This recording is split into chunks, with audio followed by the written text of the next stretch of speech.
మొన్న మాజీ ముఖ్యమంత్రి ప్రతిపక్ష నాయకుడు కల్వకుంట్ల చంద్రశేఖరరావు గారు పొలం బాట పట్టిండ్రు, సంతోషం. 10 సంవత్సరాల తర్వాత అయినా తెలంగాణ ఉన్నది, తెలంగాణలో రైతులు ఉన్నారు అని వారికి గుర్తొచ్చినందుకు, గుర్తు చేసినందుకు కాంగ్రెస్ పార్టీ కార్యకర్తలను ప్రత్యేకంగా అభినందిస్తున్నా. ఎందుకంటే అధికారం కోల్పోకపోయి ఉండుంటే, అధికారం కోల్పోయిన దుఃఖంలో ఆయన కింద పడి గాయం కాకపోయి ఉండుంటే, అవినీతిలో పాల్పడి కూతురు జైలుకు పోకపోయి ఉంటే చంద్రశేఖరరావు గారు మనకు కనిపించడానికి కూడా దొరకకపోవు. తుపాకీ గుండుకు అందకపోవు, దొంగకు దొరకకపోవు. వారు అధికారం కోల్పోయినందుకు, కిందపడి గాయమైనందుకు, కూతురు జైలుకు పోయినందుకు మాకు కొంత సానుభూతి ఉంది సాటి మానవుడిగా. కానీ ఆయన వ్యవహరించిన తీరు మాత్రం ఆక్షేపణీయము. కాంగ్రెస్ వచ్చింది, కరువు వచ్చింది అంటున్నాడు. 80,000 పుస్తకాలు చదివిన చంద్రశేఖరరావు వానాకాలం ఎప్పుడు వస్తుంది, చలికాలం ఎప్పుడు వస్తుందో నీకు తెలియకుండా పోయిందా? జూలై, ఆగస్టు, సెప్టెంబర్, అక్టోబర్ వానాకాలం, నవంబరు, డిసెంబరు, జనవరి, ఫిబ్రవరి చలికాలం. కాంగ్రెస్ ఎప్పుడు అధికారంలోకి వచ్చింది? డిసెంబర్ 7 తారీఖు నాడు వచ్చింది. చలికాలంలో వానలు పడతాయా? సార్ ఒకవేళ వేసుకున్నప్పుడు వాన పడ్డట్టు అనిపిస్తే నాకు తెలియదు. మరి July, August, September, October, November, December 7 తారీఖు మేము ప్రమాణ స్వీకారం చేసే వరకు తమరే ముఖ్యమంత్రిగా ఉంటుంది, తమరి ప్రభుత్వమే అధికారంలో ఉండే. మరి తమరి పాపాలకే కదా వరుణదేవుడు భయపడిపోయి వానలు కురవక కరువు వచ్చింది. నీ వారసత్వంగా కరువుతో పాటు 7 లక్షల కోట్ల రూపాయల అప్పులు కూడా మాకు అప్పచెప్తే, ఆ రోజు నుంచి రోజుకు 18 నుంచి 20 గంటలు మేము కష్టపడి దీన్ని సరిదిద్దడానికి ప్రయత్నం చేస్తున్నాము. నువ్వు చేసిన పాపాలను మా ఖాతాలో రాయాలని మీరు ప్రయత్నించడం ఏమన్నా మర్యాదగా ఉన్నదా చంద్రశేఖరరావు గారు? నేను ఒక్కటే అడగదలుచుకున్నా, ఏరా రాము వానకాలం అంటే నీకు తెలియదా అంటే, అదెందుకు తెలియదు సార్, చలికాలంలో వస్తుందని వెనకటికి కూడా భలే చెప్పిండట. చంద్రశేఖరరావు గారు కూడా గట్లే చలికాలంలో వచ్చి ఇప్పుడు ఎండాకాలంలోకి అడుగు పెడుతున్నాం. మేము వచ్చింది ఎప్పుడు, వానలు రాకపోయేప్పుడు, కరువు మేమెప్పుడు తెస్తుమే? నీవు చేసిన కర్మ మాకు తగులుకున్నది.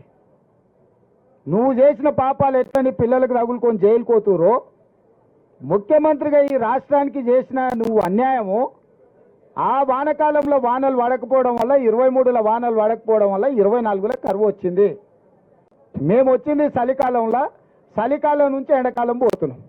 నిజంగానే కాంగ్రెస్ వచ్చినాక కరువు వచ్చిందా లేదా అనేది రేపు వచ్చే జూలై నుంచి సెప్టెంబర్ వరకు వానలు పడుతున్నాయా, వానలు పడతలేవా, కాంగ్రెస్ వల్ల ఏమన్నా ప్రకృతి మన మీద పగబట్టిందా లెక్క అప్పుడు తెలుస్తుంది. అప్పుడే 100 రోజులు కాలేదు మేము వచ్చి, ఇక అది చేయలే ఇది చేయలే. మేము ఉన్నప్పుడు రైతుల ఖాతాల మేము రైతు బంధు 10 రోజుల్లో వేసినాం అన్నాడు. అంటే నిజంగా ముఖ్యమంత్రిగా పనిచేసి ప్రధాన ప్రతిపక్ష నాయకుడుగా ఏ మాత్రం కూడా ఊర్లలో అంటుంటారు, ఏ వాడు సిగ్గులేనోడు రాబాయ్ ఏది పడితే అది మాట్లాడతాడని. నేను అనదలుచుకోలేదు చంద్రశేఖరరావును, కానీ డిసెంబర్లో మొదలుపెట్టి సెప్టెంబర్ వరకు 10 నెలలు, 10 రోజులు కాదు 10 నెలల వరకు రైతు బంధు పథకంలో రైతుల ఖాతాలలో పైసలు వేసిన లెక్కలు ఆడున్నాయి. నువ్వు అసెంబ్లీలోనే అవన్నీ బయట పెట్టినావు. నువ్వు వస్తావేమో అనుకున్నా, నువ్వు పారిపోయినావు, రాలే. ఇప్పుడు కూడా నేను సూటిగా 2018 ఎన్నికలప్పుడు మాత్రమే ఎన్నికల ముందు ఖాతాల పైసలు వేసినావు. ఆ తర్వాత ఏ రోజు కూడా 4 నెలల నుంచి 10 నెలల సమయం తీసుకున్నాడు రైతు బంధు పథకాన్ని వేయడానికి. మేము 100 రోజుల్లోనే 64,75,000 మంది రైతులకు ఖాతాలలో నగదేసినాము. మొత్తం ఉన్నదే 69 లక్షల మంది రైతుల ఖాతాలు. ఆల్రెడీ 65 లక్షల ఖాతాలల్లో రైతు బంధు పథకాన్ని పూర్తి చేసినాము. నేను సూటిగా చంద్రశేఖరరావు గారికి సవాలు విసురుతున్నా. అధికారిక లెక్కలు ఉన్నాయి. 64,75,581 రైతుల ఖాతాలలో రైతు బంధు పథకము మేము వేయడం జరిగింది. ఇక మిగిలింది 4 లక్షల చిల్లర మాత్రమే. ఒకవేళ ఈ లెక్కలలో తప్పులు ఉంటే మీరు ఏ శిక్ష విధించినా మేము ఆ శిక్షను అనుభవించడానికి సిద్ధంగా ఉన్నాము. మేము చెప్పిన లెక్కలు నిజమైతే తెలంగాణ రైతాంగానికి నువ్వు ముక్కు నేలకు రాసి క్షమాపణ చెప్తావా అని చెప్పి నేను వారిని అడుగుతున్నా. ఇక విద్యుత్ గురించి మాట్లాడాను. ఆయన సూర్యాపేటలో మాట్లాడుతుంటే మైక్ ఆగింది. అసలు ఎంత సిగ్గులేనోడంటే నేను మళ్ళీ విద్యుత్ అధికారులను అడిగిన. విద్యుత్ అధికారులు చెప్పాను, సార్ ఆయన ఉన్న ఏరియాలు కదా సూర్యాపేట టౌన్లో ఏ సబ్ స్టేషన్లో కూడా 30 సెకండ్లు కూడా కరెంటు పోలేదని అధికారిక లెక్కలు చెప్పినాయి. ఆయన పెట్టుకున్నది కూడా జనరేటర్తో పెట్టుకున్నాడు. ఆయన పెట్టిన మైకు ఆడ పెట్టిన సమావేశాన్ని కరెంటు కనెక్షన్ లేదు, జనరేటర్ కనెక్షన్ ఉంది. నీ జనరేటర్లు ఎవడు పుల్ల పెట్టిండో, నీ పార్టీలో ఎవడు కాటే పెట్టిండో, ఆ 3 అడుగుల జగదీశ్వర్ రెడ్డి పడనోళ్ళు ఆ జిల్లాలో బొచ్చడి మంది ఉన్నారు. ఎవడు ఆ కనెక్షన్ వీకిండో, ఎవడు కనెక్షన్ పెట్టిండో ఎవడికి తెలుసా? నీ దాంట్లో ఉన్న బొక్కలు నువ్వు చక్కగా చూసుకోక ఇక చూసినావు కరెంటు కాంగ్రెస్ వాళ్ళు తీసిరని. చంద్రశేఖరరావు, నేను నీకు ఒక మాట చెప్పదలుచుకున్నా. 10 ఏళ్ళు మేము ప్రతిపక్షంలో ఉన్నాం. ఏ ఒక్క రోజైనా రైతుల విషయంలో కానీ, విద్యార్థుల విషయంలో కానీ, నిరుద్యోగుల విషయంలో కానీ మేము ఏదైనా కార్యాచరణ తీసుకుంటే మమ్మల్ని ఇళ్లలో నుంచి బయటకన్నా వెళ్ళనిచ్చినవా? పోలీసు నిర్బంధాల మధ్యలో, పహారాల మధ్యలో, లాఠీ చార్జీల మధ్యలో ప్రతిపక్షాల గొంతు నొక్కి ఇంట్లో నుంచి బయటకు వెళ్ళక ముందే మమ్మల్ని గొర్రెలు ఇడుచుకుపోయినట్టు ఇడుచుకుపోయి పోలీస్ స్టేషన్లో వేసినావు కదా, అప్పుడే మర్చిపోయినావా? మేము ప్రజాస్వామ్యాన్ని నమ్ముతాం, విశ్వసిస్తాం కాబట్టి నీ పర్యటనకు మొత్తానికి ప్రభుత్వమే ఏర్పాట్లు చేసింది. నీ పార్టీ కార్యకర్తలు ఎవడు ఏర్పాట్లు చేయలే. కంప్లీట్గా నీకు రక్షణ కల్పించి ప్రధాన ప్రతిపక్ష నాయకుడికి ఎక్కడికైనా వెళ్ళని, ప్రజల్ని కలవని, ప్రజా సమస్యల మీద మొదటిసారి బయటకు వచ్చిండు. కనీసం ఇట్లనే ఆయన పాపాలుగా అడుక్కుంటాడేమని చెప్పి అన్ని ఏర్పాట్లు మా మంత్రివర్గం ఏర్పాటు చేసింది. ప్రతి క్షణం నేను ఎక్కడ కూడా ప్రతిపక్ష నాయకుడికి ఇబ్బంది కలగొద్దని మా పోలీస్ అధికారులకు సూచనలు చేసుకుంటే ఆయన పర్యటన అంతా జరగనిచ్చిన. ఒకవేళ మేమే అనుకుంటే నువ్వు ఇంట్లోకి వెళ్ళి బయటకు వెళ్తుంటావా చంద్రశేఖరరావు? మొట్టమొదట నువ్వు ప్రజల దగ్గరికి వెళ్ళడానికి, కలవడానికి, ప్రతిపక్ష నాయకుడిగా నీ బాధ్యత నెరవేర్చడానికి అన్ని రకాలుగా సహకరించినందుకు మా ప్రభుత్వానికి కృతజ్ఞత చెప్పాలి. రెండవది, నీ పాపాలు కడుక్కోవడానికి ప్రజల దగ్గరికి వెళ్ళినావు. నీ పార్టీ ఖాతాలో 1500 కోట్ల రూపాయల దోపిడీ సొమ్ముంది. దోసుకున్న వాళ్ళు ఎలక్షన్ బాండ్లు ఇచ్చారు, 1500 కోట్ల రూపాయలు నీ ఖాతాలనే ఉన్నాయి. ఆ పాపం సొమ్ము ఒక 100 కోట్లు ప్రజలకు వంచిపెట్టిన ఉంటే ఆ నష్టపోయిన రైతులకు అంతో ఇంతో 100 కోట్ల ఆర్థిక సాయం నీ పార్టీ ఖాతా నుంచి ఇచ్చినుంటే నిజంగానే ఈ రైతుల పట్ల నీకు సానుభూతి ఉంది, నిజంగానే రైతులు పంట నష్టపోయారు, దీన్ని ఏమన్నా సరిదిద్దాలని నీ ఆలోచన ఉన్నదని ప్రజలు అనుకునేటోళ్ళు. ఎండిపోయింది ప్రజల పంట, దాని మీద కూడా రేపు పార్లమెంట్ ఎన్నికలలో లబ్ధి పొందాలని ఇట్లాంటి నక్కచిత్తుల వేషాలు ప్రజలకు తెలియవా? ఎన్నికలు లేకపోతే నువ్వు బయటకు వస్తుంటావా చంద్రశేఖరరావు? ఎన్నికలు ఉన్నాయి కాబట్టి ఈరోజు బయటకు వెళ్ళిండు. ప్రజలు ఏమంటున్నారంటే బొక్కలో దాచుకున్న ఎలుకకు పొగ పెడితే బయటకు వస్తుంది సార్, ఎన్నికలనే పొగ పెట్టినాం కాబట్టి ఎలుక బయటకు వచ్చిందని ప్రజలు అంటున్నారు. మేమేం అనదలుచుకోలే. నువ్వు ప్రతిపక్ష నాయకుడు, చెయ్యి ఇంకా బాగా తిరుగు, ప్రజలలో ప్రజల సమస్యలు తెలుసుకో, నివేదికలు తీసుకురా, ఇవ్వు ప్రభుత్వానికి. నీ సూచనలు ఏమైనా ప్రజలకు ఉపయోగపడతాయంటే 100% మా ప్రభుత్వం వాటిని స్వీకరిస్తుంది. అంతే తప్ప బరితెగించి 100 రోజుల్లోనే ఈ ప్రభుత్వం విఫలం చెందింది, ఈ ప్రభుత్వం కూలాలే, ఈ ప్రభుత్వం కాలాలే, ఈ ప్రభుత్వం పోవాలి, ఏం శాపలు నడతారు చంద్రశేఖరరావు? నువ్వు 10 ఏళ్ళు ఉన్నావు, నేను ఎప్పుడన్నా అట్లా అన్నామా నేను? అంటే అస్సలు ఆయనకు ఆగుతలేదు, అధికారం పోయింది అని అంటే ఇక ఎట్లనైనా వేసి తొండో మొండో ఎవరి కాళ్ళైనా పట్టుకొని కుర్చీలో కూర్చోవాలనుకుంటున్నావు, అంత ఆశమాశ అనుకుంటున్నావా? అందుకే విద్యుత్ విషయంలో కానీ, సాగునీరు విషయంలో కానీ, రైతు బంధు విషయంలో కానీ, రైతు బీమా విషయంలో కానీ, గిట్టుబాటు ధర విషయంలో కానీ వరి కోతలు మొదలై ఇంకా పూర్తి స్థాయిలో కానేలేదు. అప్పుడే 7000 పైచిలకు కొనుగోలు కేంద్రాలను ఐకేపీ కేంద్రాలు మేము తెరిచినాం. వాళ్ళు అసలు తెరవనే లేదు అంటున్నారు. నీలాక క్వింటాల్కు 10 కిలోలు కమిషన్లు కొట్టే విధానం ఉండదు మా దగ్గర.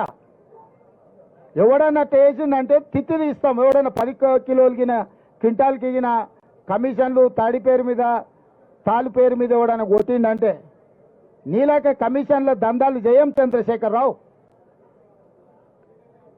మమ్మల్ని ఢిల్లీ పోయిందంటారు. ఢిల్లీ పోయిన ప్రతిసారి కేంద్ర ప్రభుత్వం నుంచి పెండింగ్ ప్రాజెక్టులను సాధించుకొచ్చిన అది స్కైవేలు కావచ్చు, కేంద్ర నిధులు కావచ్చు, డిఫెన్స్ ల్యాండ్స్ కావచ్చు, ప్రతి విషయంలో ఢిల్లీకి వెళ్ళి మా మంత్రులు మేము ఔటర్ రింగ్ రోడ్ RRR కావచ్చు, రీజనల్ రింగ్ రోడ్ విషయంలో కావచ్చు, నిధుల విషయంలో కావచ్చు, మెట్రో రైలు విషయంలో కావచ్చు, మూసి పరివాహక ప్రాంత అభివృద్ధి విషయంలో కావచ్చు 10 సంవత్సరాలు నీ పాపాలను ఒకటొకటిగా కడుక్కుంటూ వాయిదాలు పడ్డ కేంద్ర అనుమతులను తెచ్చుకుంటూ రాష్ట్రాన్ని ఒక దారిలో పెట్టి సర్దిద్దే ప్రయత్నం చేస్తున్నావు. నువ్వు కూలగొట్టిన సంసారాన్ని నిలబెట్టే ప్రయత్నం చేస్తున్నాము.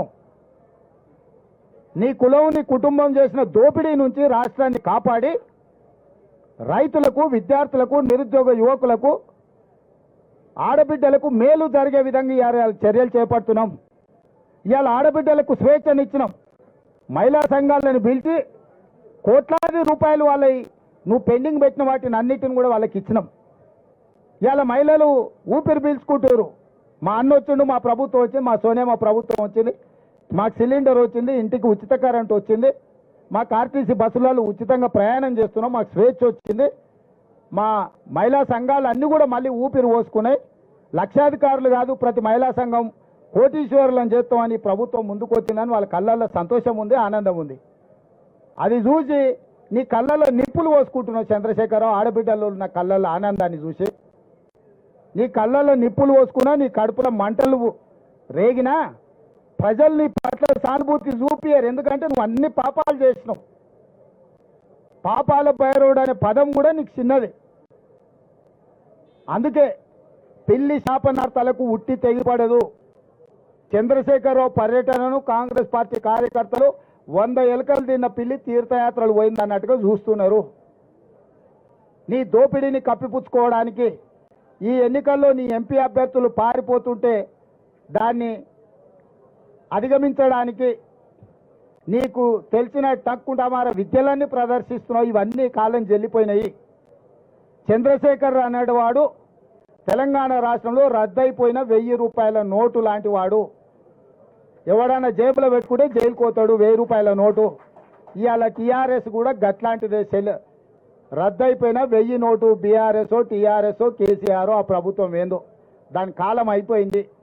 ఏదేమైనా ఒక్కటి మాత్రం నేను అభినందించదలుచుకున్నా. ప్రతి వారం నువ్వు బయటికి వెళ్ళాలి, ప్రజలలో తిరగాలి, ప్రతిపక్ష నాయకుడిగా నీ బాధ్యత పోషించు. మా ప్రభుత్వం ప్రతిపక్షాలను గొంతు నొక్కాలని అనుకోదు. ప్రజా సమస్యలు మీరు మా దృష్టికి తీసుకొస్తే సహేతుకమైన వాటిని మా ప్రభుత్వం బేసిజాలకు పోకుండా పరిష్కరిస్తుంది.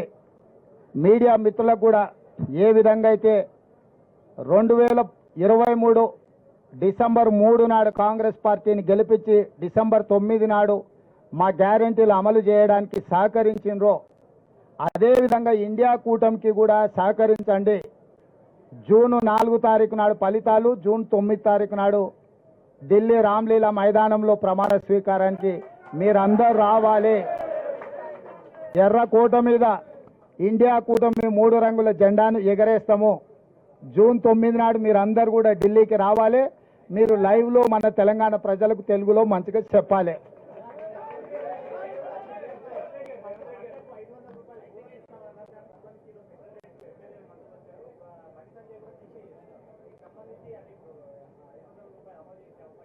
ఇప్పుడు జూన్ 4 తారీఖు వరకు ఎన్నికల కోడ్ ఉంది. పరిపాలననే ఎన్నికల అధికారుల చేతుల్లో ఉంది. మెయిన్ సెక్రటేరియట్ పోవాలన్నా అనుమతి తీసుకోవాలి. ఇప్పుడు కొత్త అనుమతులు ఇవ్వడానికి ఏదైనా ఉందా?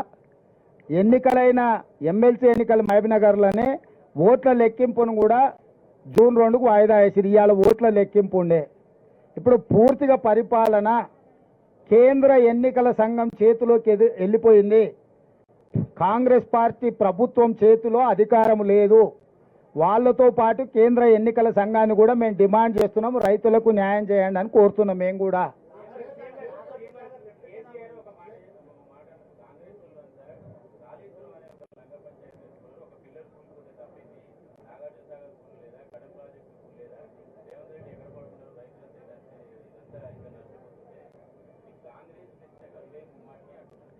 రేవంత్ రెడ్డి ఎక్కడ వండుకోలే. రేవంత్ రెడ్డి వాళ్ళ ఇంట్లోనే వండుకుంటుండు, ప్రతిపక్షంలో ఎక్కడ వండుకుంటూ ఇప్పుడు అక్కడనే వండుకుంటుండు.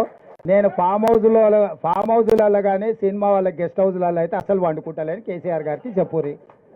రెండవది, మనిషి ఆయన కాళేశ్వరంలో ఒకటో రెండో ఊళ్ళేండు మేడిగడ్డ అక్కడ పిల్లర్స్ మనిషికి వెన్నెముక ఎట్లాంటిదో అట్లాంటిది. మనిషికి వెన్నెముక ఇరిగింది అనుకో దేనికి వనికిరాడు. ఉన్నాడా అంటే ఉన్నాడా అన్నట్టు అనిపిస్తుంది, మంచం మీద వండి ఉంటాడు. ఇవాళ మేడిగడ్డ కూలిపోవడం కూడా కాళేశ్వరం ప్రాజెక్టుకు వెన్నుపూస లాంటిది. వెన్నుపూసనే ఇరిగిపోయింది. దాన్ని ఎట్లా మరమ్మత్తు చేయాలని నిపుణులతో చర్చిస్తున్నాము. నీలాక దివాలా సంసారము దివాలా తీసిన విధానాలతో ముందుకు వెళ్ళదలుచుకోలేదు. అన్నిటికంటే కింద ఉన్నది ఆయన తెలివి. ఎంత తెలివి అంటే మేడిగడ్డ నుంచి అన్నారంలో పోయామంట. ఆల్రెడీ అన్నారంలో బొక్కబడి నీళ్లు బయటకు పోతున్నాయి. ఇండ్ల నుంచి ఎత్తి అండ్లకు పోసి అండ్ల నుంచి ఎత్తి పైదానికి పోయడానికి అన్ని బాగిలే ఉన్నాయి కదా. కేసీఆర్ మాటలు తిక్కలోటి తిరణాలకు పోతున్నట్టే ఎక్కడానికి దిగడానికి సరిపోయిందంట.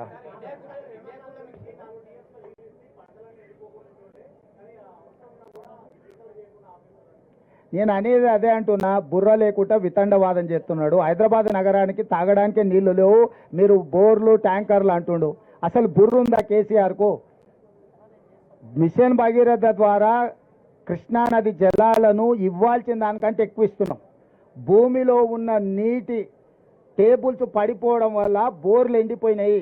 అంతకుముందు నువ్వు కూడా మధ్యతరగతి మనం నల్లా నుంచి వచ్చే నీళ్లు వంటలకు కానీ మన ఇంట్లో తాగడానికి వాడుకునేది. మన ఇంటి అవసరాలు అంట్లు తోముకోవడానికి స్నానానికి ఇతర అవసరాలకు మన ఇంట్లో ఉండే బోర్ నీళ్లు వాడుకునేది. ఇప్పుడు బోర్ ఎండిపోయింది కాబట్టి ఈ నీళ్లతో పాటు అదనంగా బోరుతో వాడుకునే నీళ్లను ట్యాంకర్లలో కొనుక్కుంటున్నాము. ఇవాళ మేము దాదాపుగా 1000 ట్యాంకర్లతోని ట్యాంకర్ బుక్ చేసిన 12 గంటల లోపలనే ప్రతి వాళ్ళకి నీళ్లు అందిస్తున్నాము. అభినందించాల్సి పోయింది ట్యాంకర్లు వచ్చినాయి అంటున్నాడు. గ్రౌండ్ వాటర్ ఎప్పుడు వాడిపోయింది? వర్షాకాలంలో వర్షాలు రాకపోవడం వల్ల ఇప్పుడు గ్రౌండ్ వాటర్ వాడిపోయింది. నాగార్జున సాగర్లా శ్రీశైలంలో అన్నిట్లల్లా డెడ్ స్టోరేజ్కి వెళ్ళిపోయినాయి. ఆ డెడ్ స్టోరేజ్ నుంచి మనము ఈరోజు నగరానికి తాగునీటి సమస్య తీవ్రతను దృష్టిలో పెట్టుకొని కొన్ని దగ్గరలలో కొంత కష్టమైన రైతులకు కొంత నష్టమైన తాగునీరే మొదటి ప్రాధాన్యత. ప్రపంచ నీటి విధానము నీళ్లుంటే మొదట తాగడానికి, తాగు, సాగు, విద్యుత్తు, పరిశ్రమలు 4 ప్రాధాన్యతలు. ఇప్పుడు తక్కువ నీళ్లు ఉన్నాయి కాబట్టి తాగునీటికే వాటిని పొదుపుగా వాడి ఏప్రిల్, మే, జూన్ ఇంకా 90 రోజులు ఉంది ఎండలు. 90 రోజుల కోసము పొదుపుగా చుక్క చుక్క బొట్టు బొట్టు లెక్క కట్టి ప్రతి పేదవాడికి తాగునీటి సమస్య రాకుండా ఉండడానికి, అదేవిధంగా బోర్లు పడిపోయినాయి ఎండిపోయినాయి కాబట్టి ట్యాంకర్ల ద్వారా ఇంటి అవసరాలకు కూడా నీళ్లు అందించి పూర్తిగా సమీక్షించుకుంటూ పర్యవేక్షించుకుంటూ ప్రజలకు ఇబ్బంది జరగకుండా గ్రామాలలో ఉన్న బోర్లను కూడా కొత్తగా ఫ్లెషింగ్ చేసి వాటిని రిపేర్ చేస్తున్నాము. కొన్ని దగ్గరలో ఇప్పుడు వరి కోతలు అయిపోయినాయి. రైతులకు ఉన్న బోర్లు నీళ్లు ఉంటే ఆ బోర్లను కూడా తీసుకొని ఆ నీళ్లను కూడా ట్యాంకర్లలో ఊర్లలో ప్రజలకు సరఫరా చేయడానికి ప్రణాళిక సిద్ధం చేసినాము. చిన్న చిన్న చెరువుల మీద ఉన్న తాగునీటి వనరులను కూడా ఇప్పుడు పూర్తిగా రిపేర్లు చేసుకొని తాగనికే నీళ్లు అందిస్తున్నాము. ఇవన్నీ మేం చేస్తుంటే నువ్వు వ్యవసాయానికి నీళ్ళు ఇవ్వలే, ఎండిపోయినాక ఎందుకు చెప్తున్నావు? మరి అది మొదలుపెట్టినప్పుడే చెప్పుండొచ్చు కదా ఈ సలహా ఏదో. అంటే ఎండిపోయినాక ఇల్లు కాలినాక ఆ మంటల కాడ చలి కాసుకుందామని చంద్రశేఖరరావు ఎదురు చూస్తున్నాడు.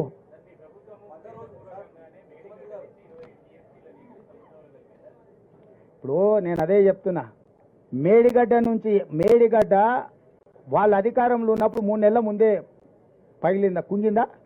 నీళ్ళు ఎవడో వదిలిండా? మీరు అంతా చూసి వచ్చారు కదా. ఎన్నికలప్పుడు నేను రాహుల్ గాంధీ గారు పోయినప్పుడు చుక్క నీళ్ళు ఉండేనా? నేను శ్రీధర్ బాబు గారు మేము పోయినామా? ఇక దాంట్లో నీళ్ళు ఎప్పుడు నింపినా? బుర్ర లేకుండా మాట్లాడుతుండో, మందేసి మాట్లాడుతుండో, మతి లేకుండా మాట్లాడుతుండో నాకైతే తెలియలేదు. ఎప్పుడు పోయింది మేడిగడ్డ? ఆగస్టు సెప్టెంబర్లోనే కదా పోయింది. అది పోయినంబడే కదా మేడిగడ్డలు ఉన్న నీళ్ళని వాళ్ళే కదా కిందికి వదిలింది. తర్వాత మేడిగడ్డలో నీళ్ళే నింపిండు. డ్యామ్ సేఫ్టీ వాళ్ళు వచ్చి ఉన్నాయి కూడా తొలగించండి అని చెప్పారు కదా. ఇది వదులు, దాని పైన ఉన్న అన్నారం కూడా బొక్కవాటది కూలేటట్టుంది, దాన్ని కూడా నీళ్ళు వదలమని డ్యామ్ సేఫ్టీ వాళ్ళే చెప్పారు కదా. సాంకేతిక నిపుణులు పర్యవేక్షిస్తుంటే కాంగ్రెస్ వాళ్ళు వచ్చి 20 టీఎంసీల కిందికి నీళ్ళు వదిలిండి అంటే ఏమన్నా మతి ఉందానే? ఆయనకు అసహనం ఉంది, నేను ఒప్పుకుంటా. అదేనా ఈయన ఈ బోడిగాడు ఆయన నైపుణ్యంతో గట్టే గట్ల ఏడ్చింది, మేడిగడ్డ గుంగింది, అన్నారం పగిలింది. అందుకే నిజమైన నిపుణులతో సూచన తీసుకోండి. మాత్రం తెలివితేటలు అవునాయన 5 సార్లు అడిగినాము, 4 సార్లు పర్యవేక్షించారు, వాళ్ళు ఇచ్చిండ్రు. మధ్యంతరం ఇస్తే ఉన్నది కూడా కూలిందంటే సస్తర్రా మీరు, దాన్ని పూర్తి స్థాయిలో సూచనలు చేస్తామని వాళ్ళు చెప్తున్నారు. మరి ఆ మాట కేంద్ర ప్రభుత్వాన్ని అడగాలి కదా. ఎన్డీఏసీ కేంద్ర ప్రభుత్వ పరిధిలో పనిచేసేది కదా. చంద్రశేఖరరావు మోడీని ఎందుకు అడుగుతలేడు?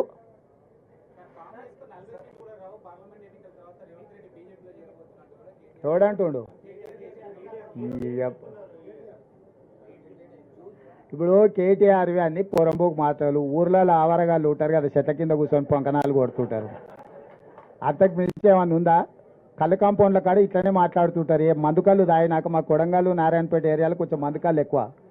మందుకళ్ళు దాయినాక పోరలు ఇట్లనే కేటీఆర్ చూస్తుంటే నాకు సేమ్ మందుకళ్ళు దాయిన లాగానే కనిపిస్తాడు. అంటే ఒక్క నిమిషం, కాంగ్రెస్కు 40 వస్తాయంటే మోడీకి 400 వస్తాయని ఒప్పుకున్నట్టే కదా. వీడు ఎవరిని సపోర్ట్ చేస్తున్నట్టు? ఎవరికి సపోర్ట్ చేస్తుండు వీడు? రాజు నువ్వు చెప్పు. మాకు 40 వస్తాయి, మోడీకి 400 వస్తాయని చెప్తుండు కదా. మరి నేనేం చెప్తున్నావు? మోడీ వీడు ఒకటే రా నాయన, వీని ఓటేస్తే మోడీకి వేసినట్టే అని. పోనీ ఈ మొనగానికి రాష్ట్రంలో 1, 2 ఇస్తే ఎవరికి మద్దతు ఇస్తాడు? మేమైతే లోపలికి రానియం. వాళ్ళకు పడకపోతే ఎవరికి ఇస్తాడు? ఆయనకు ఓటేస్తే దండగానే కదా. అంటే వాళ్ళ మాటలు వెనకాల ఉన్న మర్మం మీరు ఆలోచన చేయరు. వాళ్ళు ఏంది కాంగ్రెస్కు 40 రావాలని కోరుకుంటారు. ఎందుకంటే వాళ్ళ బాసు మోడీ గెలవాలని. వాళ్ళు మోడీతో అంటగాకి వాళ్ళు బెయిల్ల కోసము, కేసుల నుంచి రక్షణ కోసం ఢిల్లీకి పోయి కాళ్ళు పట్టుకొని వాళ్ళు కప్పం కడుతున్నారు మోడీకి. మా గురించి ఏంది మాట్లాడేది?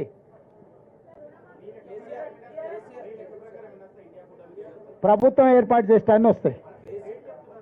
డేట్ చెప్పిన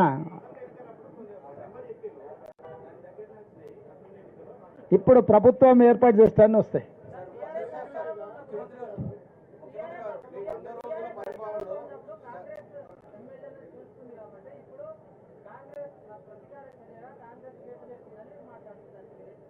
ఇక వాళ్ళే చెప్పాలి, వాళ్ళే చెప్పారు కదా.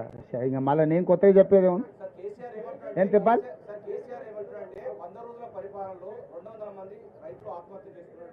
పేర్లు చెప్పమను, పేరు ఊర్లు ఇవ్వమను, నష్టపరిహారం ఇద్దాం. 200 నెంబర్ చెప్పుడు కాదు, పేర్లు వాళ్ళ వివరాలు ఇవ్వమను. తప్పకుండా ప్రభుత్వం నుంచి వాళ్ళని ఆదుకుందాం. సూటిగా నేను చంద్రశేఖరరావుని అడుగుతున్నా, ఏ రైతు ఏ ఊరు అతని వివరాలు మాకు పంపుండి. నిజంగానే రైతులు చచ్చిపోయి ఉంటే రైతుల పట్ల సానుభూతి ఉన్న రైతు ప్రభుత్వం మాది, ఆ రైతు కుటుంబాలను ఆదుకునే బాధ్యత మాది. 200 కుటుంబాలను ఎన్నికలైన మరుక్షణం సచివాలయానికి పిలిచి వాళ్ళని ఏ రకంగా ఆదుకోవాలో మా ప్రభుత్వం నిర్ణయం తీసుకుంటుంది. చంద్రశేఖరరావు గారికి 48 గంటలు సమయం ఇస్తున్న చనిపోయిన రైతుల 200 మంది రైతుల వివరాలు ప్రభుత్వానికి నివేదిక రూపంలో ఇవ్వాల్సిందిగా నేను వారిని కోరుతున్నా.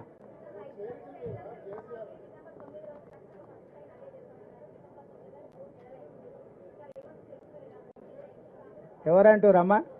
ఎవరంటారు? మీరు ఎందుకంత సీరియస్గా తీసుకుంటారమ్మా? ఆయన ఎందుకంత 10 ఏళ్ళు ఆయన లక్ష ఇస్తాను, 10 ఏళ్ళు అయినా ఇవ్వలే, ఇంకా అన్నీ బకాయిలు ఉన్నాయి. అదే అందుకే చెప్తున్నా, ఆయన మాట్లాడేది అంత సీరియస్గా తీసుకోకమ్మా.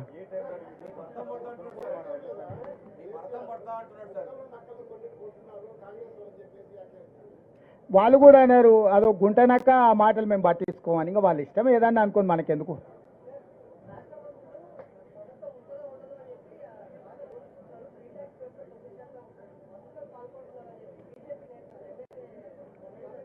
ఎవరైనా చెప్పు మరి, వివరాలు తీసుకుపోయి వాళ్ళ ప్రధానమంత్రి ఉండు కదా, పోయి కంప్లైంట్ ఇవ్వమను, చర్యలు తీసుకోమను. మన బాండ్స్ బయట పడ్డాయి కదా, ఎవరికి ఇచ్చారు? దొంగలెవరో మన బాండ్లు బయట పెట్టంగానే బయటకు వచ్చింది కదా. మొదట వాటికి సమాధానం, ఈ రాష్ట్రంలో వాళ్ళే దొంగలని చెప్పిన వాళ్ళందరూ అత్యధిక బాండ్లు వాళ్ళ పార్టీకే ఇచ్చారు కదా. లిక్కర్ దొంగల నుంచి కాంట్రాక్టర్ల వరకు అత్యధికంగా చీకట్ల కోట్ల రూపాయలు ఇచ్చింది వాళ్ళకే. ఇంకా కూడా వాళ్ళు నీతిమంతులాగా మాట్లాడుతున్నారు. ఏం చేస్తాం? కర్మ. రైట్.